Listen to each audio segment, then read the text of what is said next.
नमस्कार। मैं वीके शास्त्री अपने चैनल के माध्यम से आप सभी दर्शकों का बहुत बहुत स्वागत करता हूं। मीन राशि के जातकों के जीवन में साढ़े साती के प्रथम चरण की शुरुआत 17 जनवरी 2023 से हुई, जब शनिदेव का गोचर कुंभ राशि में हुआ। साढ़े साती के प्रथम चरण में शनिदेव विशेष रूप से परेशान करते हैं। पहला चरण कुछ ज़्यादा ही कष्टप्रद होता है, क्योंकि शनि का गोचर जो है वो 12वें भाव में होता है।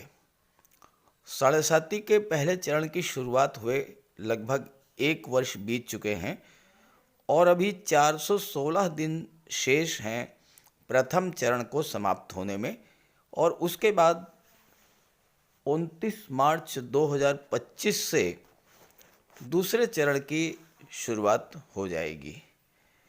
मीन राशि के जातकों के जो कमेंट्स आते हैं, अक्सर उसमें पिछले 1 वर्ष से निराशा और हताशा की झलक दिखाई देती है। तो क्या कष्ट ही झेलने होंगे या इसमें कोई सुधार भी देखने को मिलेगा? यही है आज की चर्चा का विषय। लेकिन उससे पहले हम ये ज़रूर समझेंगे कि विगत वर्षों में आपके साथ क्या क्या घटनाएं घटित हुई, किन किन परेशानियों से आपको जूझना पड़ा, और फिर बात करेंगे कि बाकी जो 416 दिन बचे हैं प्रथम चरण के, उनमें आपको क्या राहत मिलने जा रही है, क्या क्या सुधार होने जा रहा है। ये विश्लेषण आपकी चंद्र राशि के आधार पर किया जा रहा है और वीडियो के अंत में मैं आपको शनिदेव के उपाय भी बताऊंगा। तो ये है मीन राशि के जातकों की कुंडली। आपके लग्न के स्वामी हैं देवगुरु बृहस्पति। देवगुरु बृहस्पति का गोचर वर्तमान में धन के भाव में है और 30 अप्रैल को देवगुरु राशि परिवर्तन करके कुंडली के पराक्रम भाव में गोचर करेंगे। आपके लग्न भाव में राहु का गोचर है और 12वें भाव में शनिदेव का गोचर है। यहाँ पर शनि 29 मार्च 2025 तक गोचर करेंगे और आपके लग्न में राहु 18 मई 2025 तक गोचर करेंगे। तो इसका सीधा सा अर्थ ये हुआ कि जब तक शनि आपके 12वें भाव में हैं या जब तक प्रथम चरण की साढ़े साती गतिमान है, तब तक राहु का गोचर आपके लग्न के भाव में रहेगा। ये तो है ग्रह स्थिति। अब पहले ये समझें कि साढ़े साती क्या होती है और इसकी शुरुआत क्या होती है। देखिए, जो आपका लग्न है, लग्न से एक भाव पहले यानी कि 12वें भाव में जब शनि का गोचर होता है तो साढ़े साती की शुरुआत हो जाती है। 2.5 वर्ष तक शनिदेव 12वें भाव में गोचर करते हैं। इसके बाद जब शनि का गोचर आपके लग्न के भाव में हो जाता है तो दूसरे चरण की शुरुआत होती है और यहाँ भी शनिदेव 2.5 वर्ष तक गोचर करते हैं। इसके बाद फिर जब शनिदेव का गोचर लग्न से एक भाव आगे यानी दूसरे भाव में होता है तो तीसरे चरण की शुरुआत होती है, और जब शनिदेव लग्न से तीसरे भाव में आ जाते हैं तो साढ़े साती की समाप्ति होती है। तो इस तरह से आपके जीवन में साढ़े साती के पहले चरण की शुरुआत 17 जनवरी 2023 से हो चुकी है। अब ये समझते हैं कि साढ़े साती के प्रथम चरण में क्या क्या हुआ होगा, क्या क्या होता है, और जो मैं बताने जा रहा हूँ अगर ऐसा ही हुआ हो तो कमेंट करके ज़रूर बताइएगा। साढ़े साती की शुरुआत जब होती है तो इसका पहला प्रभाव आपके मन मस्तिष्क पर पड़ता है और स्वास्थ्य पर। मानसिक और शारीरिक दोनों ही तरह का स्वास्थ्य आपका प्रभावित होता है।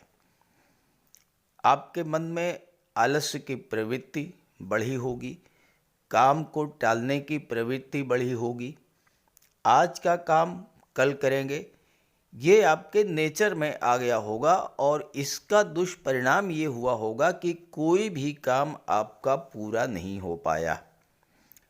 और जब काम कोई पूरा नहीं हो पाया तो धन का आगमन बंद हो गया, संघर्ष बढ़ गया, मन में निराशा भर गई, कार्यों में डिले होता गया और आपके काम अधूरे रह गए होंगे। कई बार तो स्थिति ऐसी आती है कि आपके मन में ये आया होगा कि सब कुछ छोड़ छाड़ करके कहीं एकांत स्थान पर चले जाएं, जहां कोई ना हो, जहां जाकर के थोड़ी सी शांति मिले, थोड़ा सुकून मिले। किसी भी काम में मन नहीं लगा होगा। ये आपके साथ हुआ होगा, कमेंट करके बताइएगा। अब शनि की ये विशेषता है कि जिस भाव में गोचर करते हैं उस भाव को बहुत मजबूत कर देते हैं। तो 12वें भाव में गोचर है शनि का। 12वें भाव में गोचर करते हुए शनि ने 12वें भाव को मजबूत किया। अब 12वें भाव को मजबूत करने का अर्थ क्या हुआ? 12वां भाव कर्ज का होता है तो आपके खर्चे बढ़े, खर्च का होता है 12वां भाव, खर्चे बढ़े। 12वां भाव विदेश का होता है, आपके मन में बार बार विदेश जाने की इच्छा, घर द्वार छोड़ने की इच्छा, कहीं दूर जाने की इच्छा ये आई होगी। 12वां भाव अस्पताल का होता है, 12वां भाव कोर्ट कचहरी का होता है, तो स्वास्थ्य आपका खराब हुआ होगा। साथ ही साथ 12वां भाव जो होता है ये आपकी नींद का होता है। आपके मन में इतना अधिक चिंता, तनाव, डिप्रेशन, एंजाइटी ये स्थितियां बनी होंगी कि आपकी नींद भी पूरी नहीं हो पाई होगी। आप कोई भी काम कर रहे थे, चाहे वो पढ़ाई लिखाई का हो, चाहे वो कंपटीशन की तैयारी हो, आपने हर काम को आधे अधूरे मन से किया होगा। पढ़ाई पर आपका फोकस नहीं बना होगा, कंसंट्रेशन लगातार आपका डिस्टर्ब होता रहा होगा और कई बार ऐसी नेगेटिव फीलिंग्स आई होंगी कि छोड़ो ये सब कुछ भी नहीं होने वाला, नौकरी नहीं मिलने वाली, जॉब नहीं मिलने वाला है, बिजनेस नहीं सेटल होना है और कभी कभी तो निराश होकर के आपने सब कुछ छोड़ भी दिया होगा। आप कमेंट करके बताइएगा, ठीक ऐसा ही आपके साथ हुआ होगा। अगर आप ऑलरेडी किसी जॉब में हैं, कोई बिजनेस है आपका, वहाँ भी आपका काम में मन नहीं लगा होगा, काम को टालने की प्रवृत्ति बढ़ी होगी, शरीर में आलस्य, थकान की स्थिति लगातार बनी रही होगी, जिसका परिणाम ये हुआ होगा कि कोई भी कार्य आपका समय से पूरा नहीं हो पाया होगा और अधूरे कार्यों को पूरा करने में आपको बहुत ज़्यादा संघर्ष करना पड़ा होगा। साथ ही साथ आपके स्वभाव में एक अजीब तरह का रूखापन, चिड़चिड़ापन आ गया होगा और इससे आपका दाम्पत्य जीवन भी प्रभावित हुआ होगा। क्योंकि शनि 12वें भाव में है और शनि की दृष्टि धन के भाव पर पड़ रही है, तो 12वां भाव तो खर्चों का, खर्चे तो बढ़े, अनावश्यक खर्चे बढ़े। छठे भाव पर दृष्टि तो आपको कर्ज भी लेना पड़ा। हेल्थ इश्यूज से आप परेशान हुए, खास करके पैरों में थकान, जॉइंट पेन, शरीर में थकान, आलस्य ये सब।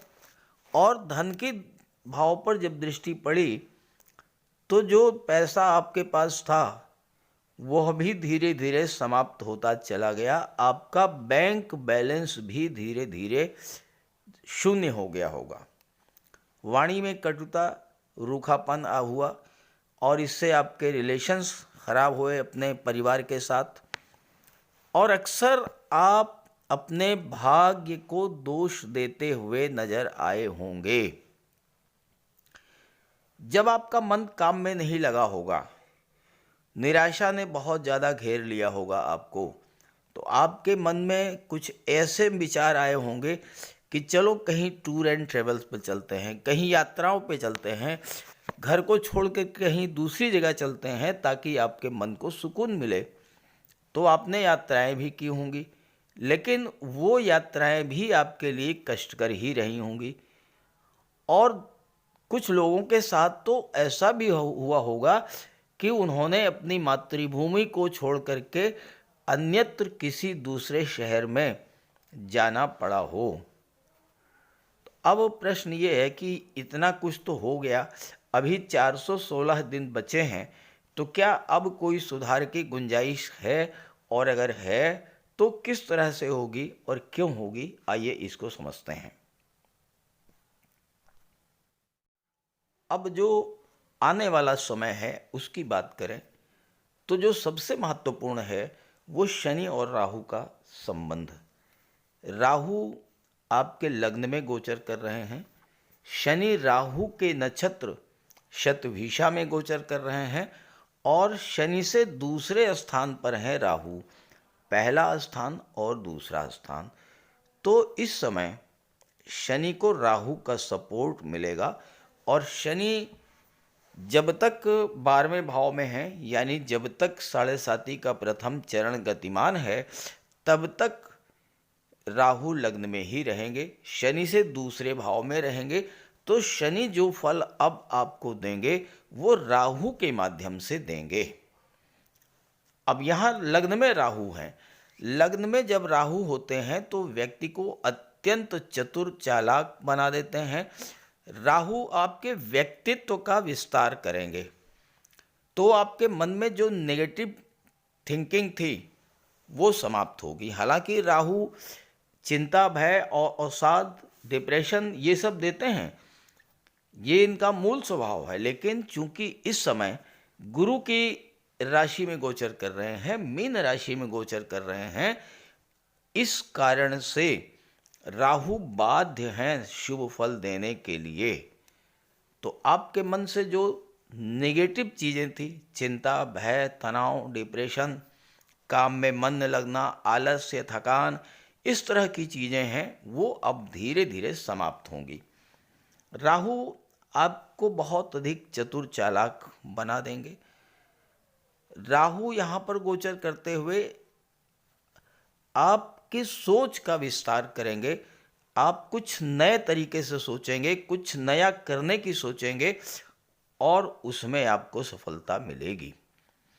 अब यहाँ पर राहु की दृष्टि पंचम भाव पर पड़ेगी, राहु की दृष्टि सप्तम पर पड़ेगी, राहु की नवम दृष्टि नवम भाव पर पड़ेगी, शनि की दशम दृष्टि भाग्य के भाव पर पड़ेगी। सबसे ज़्यादा जो प्रभावित होगा, सबसे ज़्यादा जो जागृत होगा, वो होगा भाग्य का भाव, क्योंकि 30 अप्रैल के बाद देवगुरु बृहस्पति भी तीसरे भाव में आ जाएंगे, वृषभ राशि में, और गुरु की दृष्टि भी तीसरे भाव पर, नवम भाव पर, यानी भाग्य के भाव पर पड़ेगी। इस समय खास करके 30 अप्रैल के बाद आपकी ये शिकायत समाप्त हो जाएगी कि मेरा भाग्य मेरा साथ नहीं दे रहा है।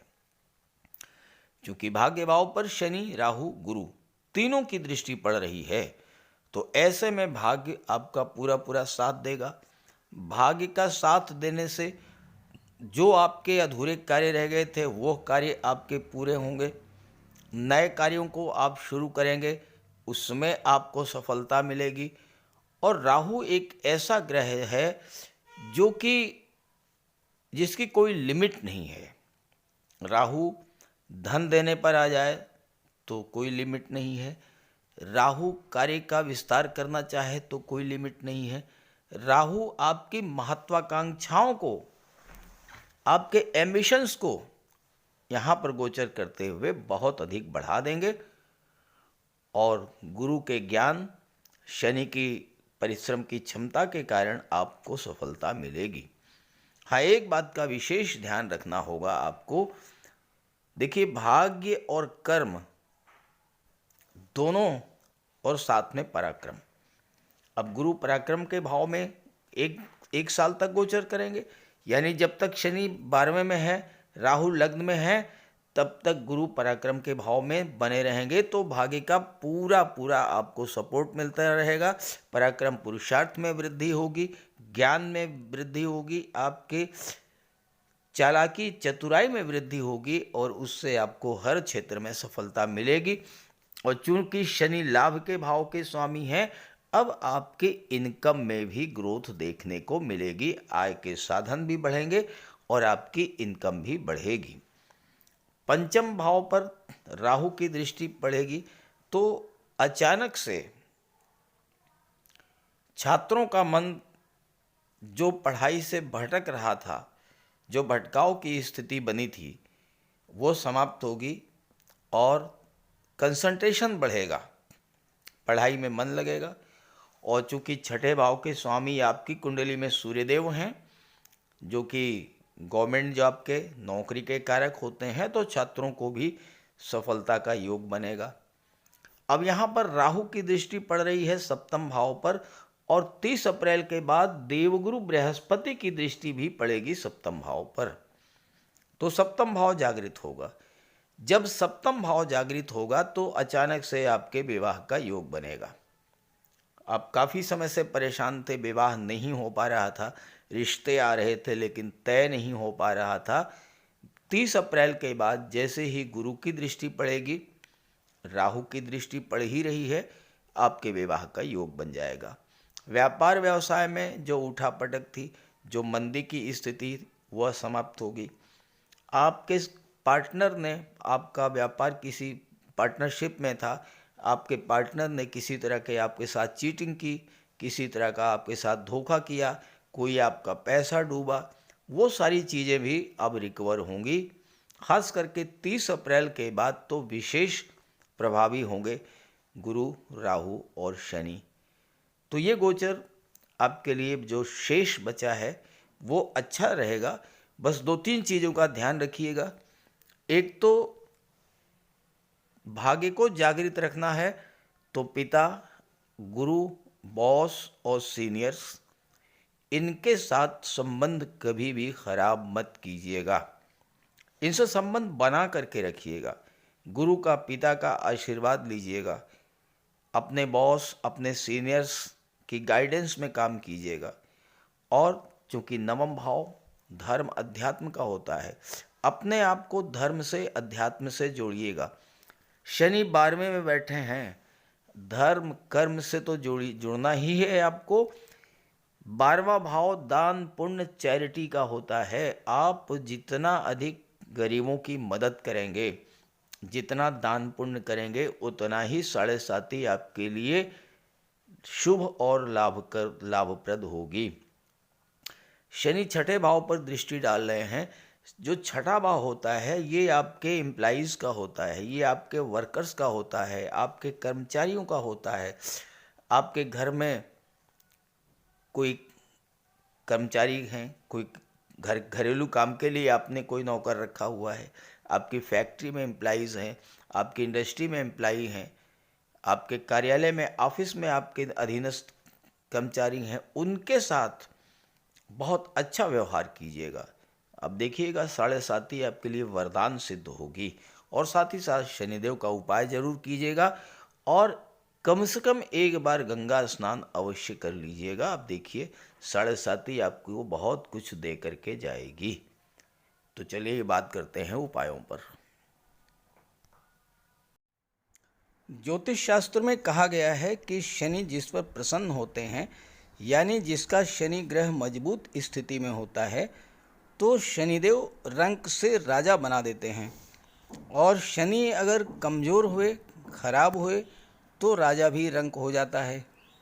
शनि के मजबूत होने से लोहा, मशीनरी, कारखाने से जुड़े व्यापार में तरक्की होती है, कोर्ट केस में विजय मिलती है, कार्यों में सफलता प्राप्त होती है, सांसारिक समस्याओं से मुक्ति मिलती है। और शनि को न्याय का प्रतीक माना गया है। यदि शनिदेव मजबूत हैं तो आपके साथ अन्याय नहीं होता। जब शनि खराब होते हैं तो बड़े से बड़े कष्ट झेलने पड़ते हैं। तो बात करते हैं शनि के उपायों के बारे में।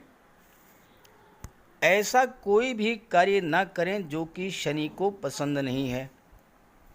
शनिदेव को इलीगल कार्य पसंद नहीं है। झूठ, फरेब, छल, कपट, धोखाधड़ी, बेईमानी, ये सब शनिदेव को पसंद नहीं है।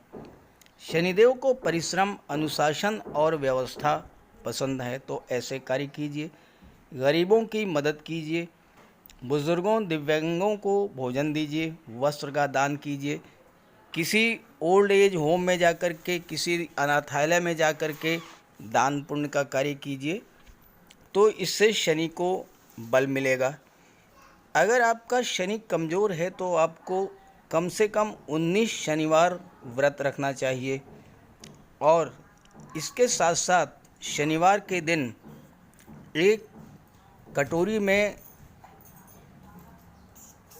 सरसों का तेल लेकर उसमें अपना चेहरा देखिए और उस तेल को किसी को दान कर दीजिए। इसके अलावा शनिवार के दिन एक पात्र में जल, दूध, चीनी, काला तिल और गंगा जल ये रख लीजिए। इसके बाद पश्चिम दिशा की ओर मुँह करके पीपल के वृक्ष को अर्पित कर दें। इससे भी शनि को बल मिलता है। शनिवार के दिन उड़द से बनी पंजीरी, पकौड़ी, चीला, बड़ा ये सब खाना चाहिए। सरसों के तेल में बने भोज्य पदार्थ ग्रहण करना चाहिए। इससे शनि ग्रह को ताकत मिलती है। केले का भी आप सेवन कर सकते हैं। और शनिवार के दिन कंबल, जूता, चप्पल, लोहा, काले कपड़े और नारियल जटा वाला ये भी आप दान कर सकते हैं। सरसों का तेल का दान कर सकते हैं। और अगर शनि कमज़ोर है तो आपको नीलम धारण करना चाहिए, लेकिन इसके लिए किसी आप योग्य ज्योतिषी की मदद ले लें।